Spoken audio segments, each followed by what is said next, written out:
Hi, welcome to this episode of Game Creation. So, yesterday we went on a little bit of a diversion on the Ultimate Full Screen Object or extension, and actually, it's a really, really great extension. I can imagine there's quite a few of you out there with projects where you've kind of handed it to a friend and they've said, "Oh, it's really small," and actually you've wanted to make it as big as possible without affecting the quality of your assets.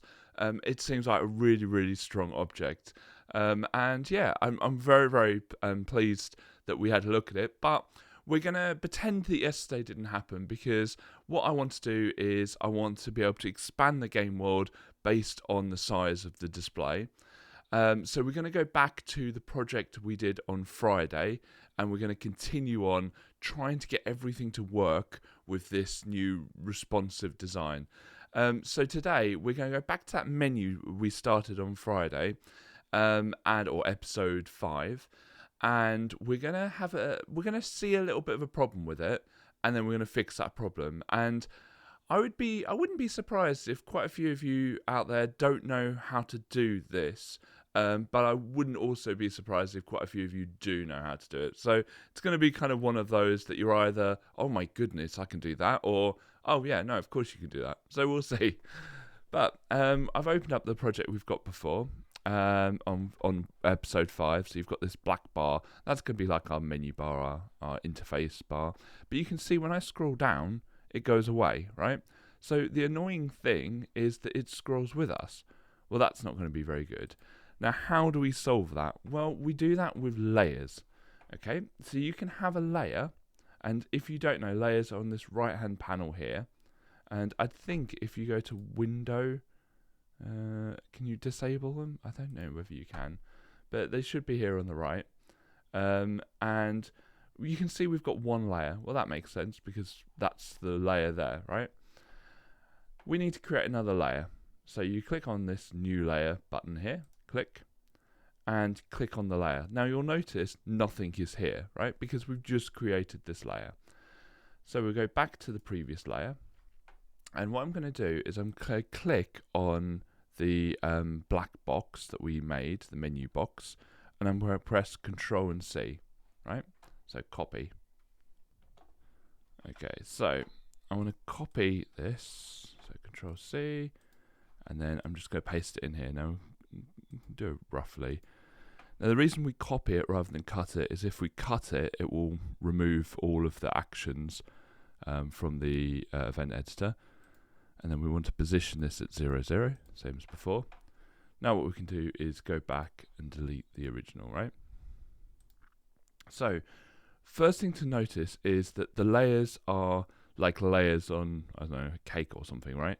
The ones at the bottom are going to be covered up by the ones at the top. So actually this is what we want. If I put it down here and I run it, it shouldn't show at all. Maybe it does still show because I've put it order to front. So anyway, right, something also you notice is that you can actually hide layers, right? So if you're doing some debugging, you can hide this. Cool. Okay, so why have we put it on its own layer? We've put it on its own layer because if you click on it, you have access to these properties here.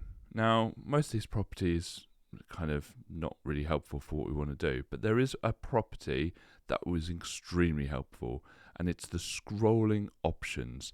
Now, with this, you can make really, really great looking games.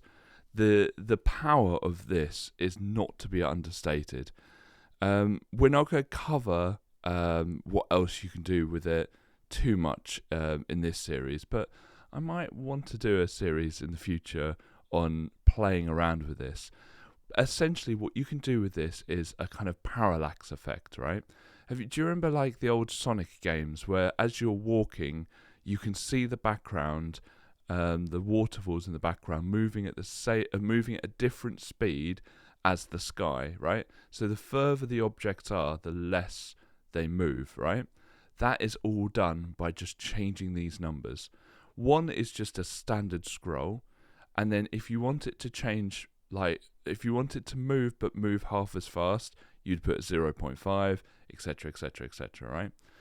we actually don't want this to scroll at all. So what we're going to do is just change these both to 0 to say, no, I don't want it to scroll at all. No matter where my character is, I do not want it to scroll. And you can even wrap horizontally and vertically. That means that if you walk off one side, you can go to the other side. And that would be really good for sky and clouds and stuff that you want it to wrap in just infinitely. Okay, so if I run it now, and you've got this bar at the top, but notice when I scroll down, the bar will always stay there. And that's kind of the whole purpose of today's video, is get that bar to stay there. And how easy has that been to do? Now, there's no need to carry on and say anything. That's exactly what I wanted to do today's video. Done very, very simply.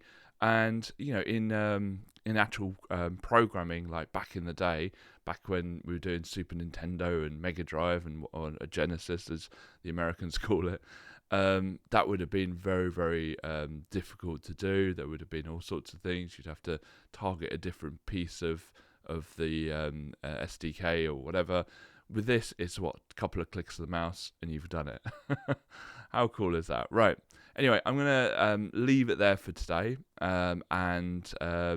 If you want to say anything, if you want me to go over anything, I literally plan a project a day at a time now, and I film these on the morning that they're released. So if you've got anything to say, the ultimate full screen object we covered yesterday was a suggestion. So if you want me to cover anything, say it. Otherwise, like and subscribe and all that good stuff, and I'll see you tomorrow for another video. Thank you very much.